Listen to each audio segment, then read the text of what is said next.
بسم اللہ الرحمن الرحیم بسم اللہ الرحمن الرحیم الحمد للہ وکفا وسلام علی عبادہ الذین اصطفیٰ اما بعد۔ عزیز طلبہ، شرح ملجمی کا سبق نمبر 13 شروع کر رہے ہیں۔ اس سبق نمبر 13 کو القسم الاول سے لے کر تفاوت مراتب الطباع تک پڑھیں گے۔ آج کے اس سبق میں قسم الاول جس سے مراد فعل ہیں اس کے بارے میں پڑھیں گے۔ فعل کے دو اقسام پڑھیں گے کہ فعل لغوی بھی ہوتا ہے اور فعل اصطلاحی بھی، اور پھر علامہ جامی رحمہ اللہ نے اسم فعل حرف کے الگ تعریفات پھر دوبارہ ذکر کیے ہیں، اور پھر علامہ جامی نے علامہ ابن حاجب کو دعا دی ہیں کہ بہترین عبارت لائے ہیں، اور وہ عبارت 3 مرتبہ اسم فعل حرف کی کلمات کی تعریفات، یعنی اسم فعل حرف کے تعریفات پر مشتمل ہیں، اور مختلف انداز سے تعریفات کیے ہیں تاکہ ہر قسم کے طالب علم مجھ سے فائدہ اٹھا سکیں۔ تو یہ آج کا سبق ہے۔ اب ترجمے کی طرف دیکھ لیں۔ والقسم الاول وهو ما يدل على معنى في نفسها مقترن باحد الازمنة الثلاثة الفعل۔ قسم اول وہ ہیں کہ جو کلمہ دلالت نہ کرے ایسے معنی پر جو نفس کلمہ میں موجود ہیں، تینوں زمانوں میں سے کسی ایک زمانے کے ساتھ ملا ہوا ہوگا، اور وہ فعل ہیں۔ سمی به، نام رکھا گیا اس کا فعل لتضمنہ الفعل اللغویہ، بوجہ اس کے متضمن ہونے کے فعل لغوی کو، وہو المصدر، اور وہ مصدر ہیں۔ وقد علم بذالک، ای بوجہ حصر الکلمۃ فی الاقسام الثلاثۃ، اور تحقیق معلوم ہو گیا ہے کلمہ کے وجہ حصر کے ذریعے سے جو 3 اقسام میں ہیں، حد کل واحد منہما، ان میں سے ہر ایک کی تعریف معلوم ہو گئی۔ ای من تلک الاقسام، ان اقسام میں سے، وذالک لانہ قد علم بہ ای بوجہ الحصر، اور یہ اس لیے کہ وجہ حصر سے معلوم ہو گیا کہ ان الحرف، کہ حرف وہ کلمۃ، وہ کلمہ ہیں کہ لا تدل علی معنی فی نفسہا، کہ دلالت نہیں کرے گا اسے معنی پر جو نفس کلمہ میں موجود ہیں، بل تحتاج الی انضمام کلمۃ اخری الیہا، بلکہ وہ دوسرے کلمے کے ساتھ ملنے کا محتاج ہوتا ہے۔ والفعل، اور فعل کلمۃ ایسا کلمہ ہے تدل علی معنی فی نفسہا، کہ دلالت کرے گا اسے معنی پر جو نفس کلمہ میں موجود ہیں، لیکنہ مقترن باحد الازمنۃ الثلاثۃ، لیکن ملا ہوا ہوگا تینوں زمانوں میں سے کسی ایک زمانے کے ساتھ۔ والاسم، اور اسم ایسا کلمۃ وہ کلمہ ہے تدل علی معنی فی نفسہا، کہ جو دلالت کرے گا اسے معنی پر جو نفس کلمہ میں موجود ہیں، غیر مقترن باحد الازمنۃ الثلاثۃ، تینوں زمانوں میں سے کسی ایک زمانے کے ساتھ ملا ہوا نہیں ہوگا۔ فالکلمۃ مشترکۃ بین الاقسام الثلاثۃ، پس کلمہ ان تینوں اقسام کے درمیان مشترک ہوا۔ والحرف ممتاز عن اخویہ، حرف ممتاز ہیں اپنے 2 بھائیوں سے، بعدم الاستقلال، استقلال کے معدوم ہونے کی وجہ سے، فی الدلالت، دلالت میں۔ والفعل ممتاز عن الحرف بالاستقلال، اور فعل ممتاز ہیں حرف سے استقلال کی وجہ سے۔ وعن الاسم بالاقتران، اور اسم سے ممتاز ہیں اقتران کی وجہ سے۔ والاسم ممتاز عن الحرف بالاستقلال، اور اسم ممتاز ہیں حرف سے استقلال کی وجہ سے۔ وعن الفعل بعدم الاقتران، اور فعل سے ممتاز ہیں عدم اقتران کی وجہ سے، یعنی اقتران کے معدوم ہونے کی وجہ سے۔ فعلم لكل واحد منهما معرف جامع لافرادہ، پس معلوم ہوا ان میں سے ہر ایک کے لیے تعریف، ایسی تعریف جو جامع ہیں اپنے افراد کو، ومانع عن دخول غیرها فیہ، اور مانع ہیں اپنے غیر کے دخول سے فیہ، اس تعریف میں۔ ولیس المراد بالحد ها ہنا، اور نہیں ہے مراد حد سے یہاں پر، الا المعرف الجامع المانع، مگر ایسی تعریف جو جامع ہو اور مانع ہو۔ وَلِلَّهِ دَرُّ الْمُصَنِّفِ، اور اللہ تعالیٰ جزائے خیر دے مصنف کو، حیث اشار الی حدودها، اس حیثیت سے کہ اشارہ کیا کلمہ کے حدود کی طرف، فی ضمن دلیل الحصر، دلیل حصر کے ضمن میں، ثم نبہ علیہا، پھر تنبیہ فرمائی، علیہا اس پر، بقولہ وقد علم بذالک، وقد علم کے ذریعے سے، ثم صرح بها فیما بعد، اور پھر تصریح کی اس کے بعد، بنا کرتے ہوئے علی تفاوت مراتب الطباع، طبیعتوں کے درجوں کے مختلف ہونے پر۔ والقسم الأول وهو ما يدل على معنى في نفسها مقترن بأحد الأزمنة الثلاثة الفعل۔ قسم اول وہ ہیں کہ کلمہ دلالت کرے گا ایسے معنی پر جو نفس کلمہ میں موجود ہیں، تینوں زمانوں میں سے کسی ایک کے ساتھ میلا ہوا ہوگا۔ الفعل وہ فعل ہیں، سمی ابھی نام رکھا گیا ہے اس کا فعل، لتضمنہ بوجہ اس کے متضمن ہونے کے، الفعل اللغویہ فعل لغوی کو، وہو المصدر اور فعل لغوی مصدر ہیں۔ فعل کے دو اقسام ہیں، ایک فعل لغوی اور ایک فعل اصطلاحی۔ فعل لغوی تو مصدر کو کہتے ہیں، فعل اصطلاحی تین چیزوں پر مشتمل ہے۔ نمبر ایک مصدری معنی، نمبر دو نسبت الی الفاعل، نمبر تین نسبت الی الزمان۔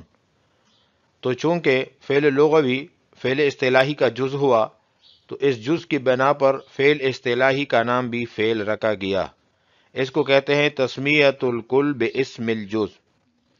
اور یا یہ کہہ سکتے ہیں کہ فعل اصطلاحی متضمن ہے فعل لغوی کو، تو فعل اصطلاحی بنا متضمن، فعل لغوی بنا متضمن، تو تسمیۃ المتضمن باسم المتضمن کے طور پر ان کو بھی فعل اصطلاحی کہا گیا۔ وقد علم بذالک، علم اور عرفہ اس کا استعمال کا طریقہ بتا رہے ہیں کہ یہ ان کا استعمال کب ہوتا ہے، علمہ کا استعمال کب ہوتا ہے اور عرفہ کا استعمال کب ہوتا ہے۔ کلیات اور مرکبات کے ادراک کے لیے علمہ کا استعمال ہوتا ہے، اور عرفہ کا استعمال جزیات اور بسائط کے ادراک کے لیے ہوتا ہے۔ مثلا اللہ تعالیٰ ایک جزئی ہے، تو کسی بزرگ نے اللہ تعالیٰ کو پہچان لیا، اللہ تعالیٰ کی معرفت ان کو حاصل ہو گئی، تو اب عارف باللہ ان کو تو کہہ سکتے ہیں لیکن عالم باللہ نہیں کہہ سکتے۔ اسی طرح عرفت اللہ یہ تو کہہ سکتے ہیں، علمت اللہ یہ نہیں کہہ سکتے۔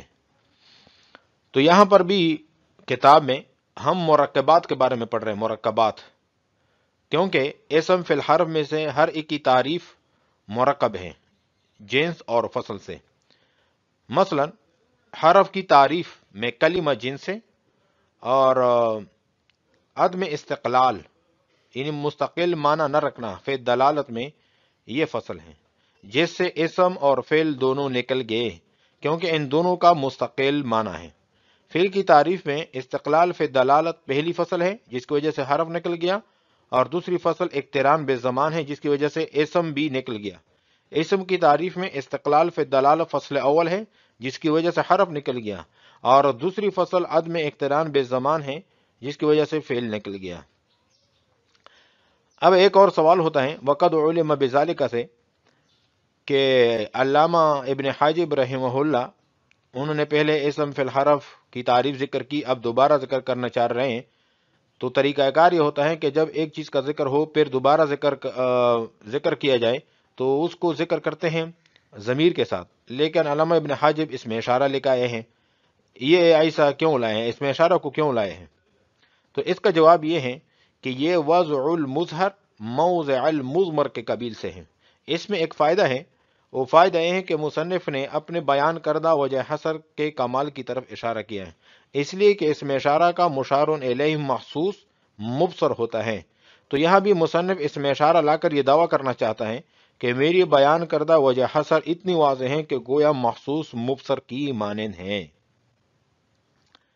قد علم بذالک، وقد علم بذالک، اور تحقیق معلوم ہو گیا ہے اس کے ذریعے سے، یعنی کلمہ کے تینوں اقسام میں وجہ حصر کے ذریعے سے، حد کل واحد منہما، ان میں سے ہر ایک کی تعریف معلوم ہو گئی۔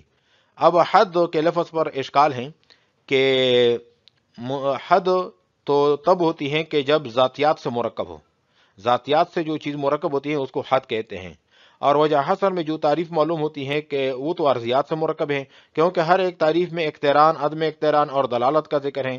یہ تو کلمہ کے احوال اور عوارض ہیں، ذاتیات نہیں، تو ماتن کو حد کے بجائے رسم کا لفظ لے کے آنا چاہیے تھا۔ اس کا جواب پھر آخر میں علامہ جامی رحمہ اللہ نے دیا ہے کہ حد نحویوں کے نزدیک وہ ہوتی ہے کہ جو جامع بھی ہو اور مانع بھی ہو۔ تو جامع مانع تعریف کس سے مرکب ہوتی ہے؟ جنس اور فصل سے، اور اقسام ثلاثہ کی تعریفات بھی جنس اور فصل پر مشتمل ہیں۔ البتہ آپ نے جو اعتراض کیا ہے وہ مناطق کے اعتبار سے، مناطق کے نزدیک حد وہ ہوتی ہے جو ذاتیات سے مرکب ہو۔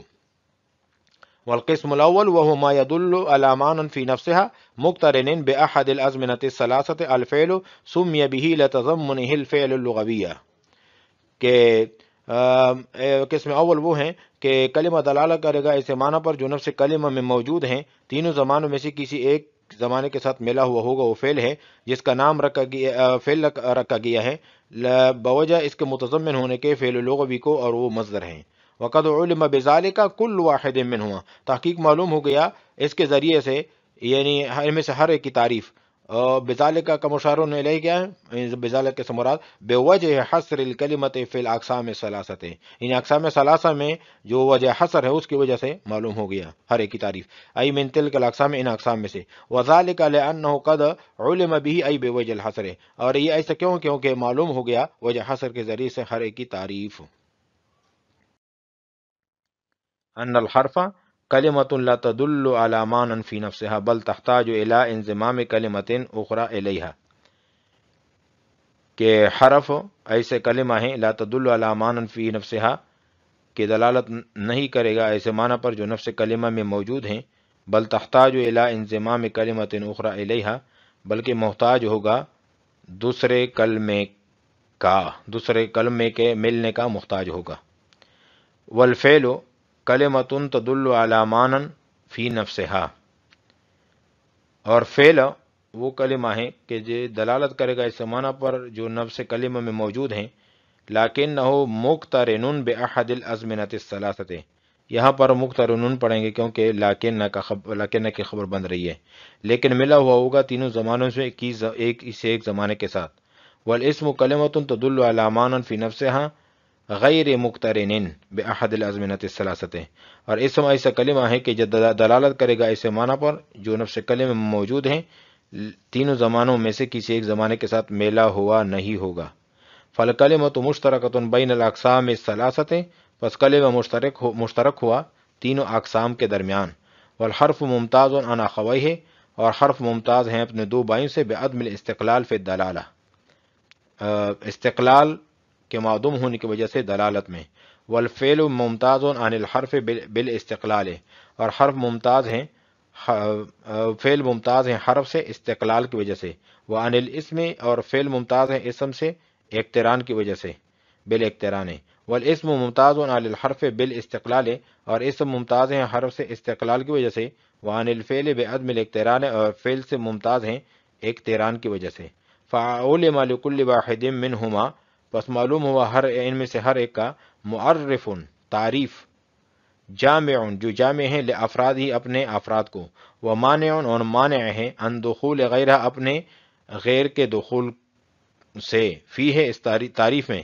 ولیس المراد بالحد ہا ہونا، یہاں پر حد سے یہ مراد نہیں ہے، حد سے نہیں مراد، مگر الا المعرف، مگر وہ تعریف، الجامع جو جامع ہو، المانع جو مانع ہو۔ وللہ، اللہ تعالیٰ در المصنف، اللہ تعالیٰ جزائے خیر دے مصنف کو، حیث اشار الی حدودها فی ضمن دلیل الحصر، کہ اشارہ کیا دلیل حصر میں حدود کی طرف، کلمہ کے حدود کی طرف، ثم نبہ علیہا، پھر تنبیہ کی کلمہ پر، وقد علم بذالک۔ یہ اصل میں ایک سوال کا جواب ہے۔ سوال یہ ہو رہا ہے کہ مصنف نے 3 مرتبہ ذکر کیا ہے تعریف کا، بار بار تکرار کیا ہے، تو یہ تکرار تو صحیح نہیں ہوتا، تو اس کی کیا وجہ ہے؟ تو اس کا یہ جواب دیا گیا ہے کہ تکرار اصل میں جو کیا ہے اس کا ایک فائدہ ہے، وہ فائدہ یہ ہے کہ طالب علم مختلف درجے کے ہوتے ہیں، کسی کا ذہن زیادہ ذکی ذہین ہوتا ہے اور کوئی درمیانے درجے کا ہوتا ہے اور کوئی طالب علم انتہائی غبی ہوتا ہے، تو جو طالب علم ذہین ہے وہ تو وجہ حصر کی وجہ سے اسم فی الحرف کی تعریف جان لیں گے، لیکن جو درمیانی درجے کا ہیں وہ اسم فی الحرف کی تعریف سیکھ لیں گے وقد علم بذالک سے، اور جو اس سے بھی زیادہ کمزور ہو، جو غبی اور کن ذہن ہو، اس کے لیے الگ الگ تعریفات ذکر ہے۔ اسم کی تعریف تو ایک دو صفوں کے بعد آ جائے گی، ایک دو صفوں کے بعد شرح جامی میں کتاب میں بھی ذکر کی گئی ہے، لیکن کافیہ میں بھی ذکر کیا علامہ ابن حاجب نے۔ اور حرف کی تعریف اور فعل کی تعریف دوبارہ ذکر کی ہیں، تیسری بار ذکر کی ہیں ادھر مبنیات میں۔ اگر آپ پڑھیں گے انشاءاللہ تو وہاں پر آپ کو حرف اور فعل کی تعریف الگ طرف پر پھر انہوں نے دوبارہ ذکر کیا ہے۔ تو یہ طباع کا انہوں نے لحاظ رکھا ہے کہ جو کمزور طلبہ ہو تو وہ بھی سمجھ لیں کہ اسم فی الحرف کی کیا تعریف ہیں۔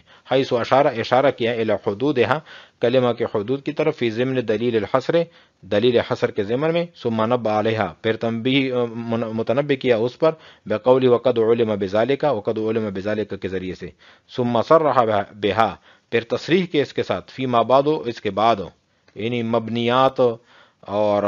مبنیات میں فعل اور حرف پر تنبیہ کی ہے، تصریح کی ہے، اور اسم کا تو ایک دو صفوں کے بعد جس طرح کہ بتایا آ جائے گا۔ بنا کرتے ہوئے اللہ تفاوت مراتب طباع، طباعت کے درجوں کے مختلف ہونے پر۔ آپ کے لیے کچھ سوالات تحریر کے ہیں جس کے جوابات آپ نے تحریر کرنے ہیں۔ اسم فعل حرف کی تعریف کریں۔ نمبر 2، فعل اصطلاحی کتنی چیزوں سے مرکب ہیں۔ نمبر 3، مصنف عبارت وقد علم بذالک سے کس طرف اشارہ کیا، مصنف نے کس طرف اشارہ کیا وقد علم بذالک سے۔ آج کے سبق میں ہم نے فعل کے بارے میں پڑھا ہے کہ فعل لغوی بھی ہوتا ہے، فعل اصطلاحی بھی ہوتا ہے، اور اس کے بعد ہم نے یہ بھی پڑھ لیا کہ مصنف رحمہ اللہ علامہ ابن حاجب کو ملا جامی نے دعا دی ہیں، اور اس دعا کی وجہ یہ ہے کہ علامہ ابن حاجب نے اپنے کافیہ میں 3 مرتبہ تقریباً ذکر کیا ہے اسم فی الحرف کی تعریفات کا مختلف انداز سے، تاکہ ہر قسم کے طالب علم اسم فی الحرف کی تعریف سے بخوبی آگاہ ہو اور فائدہ حاصل کرے۔ آج کا سبق ہم نے پڑھا ہے القسم الاول سے لے کر تفاوت مراتب الطباع تک ہم نے پڑھا ہے۔ وعلیکم السلام ورحمۃ اللہ تعالی وبرکاتہ۔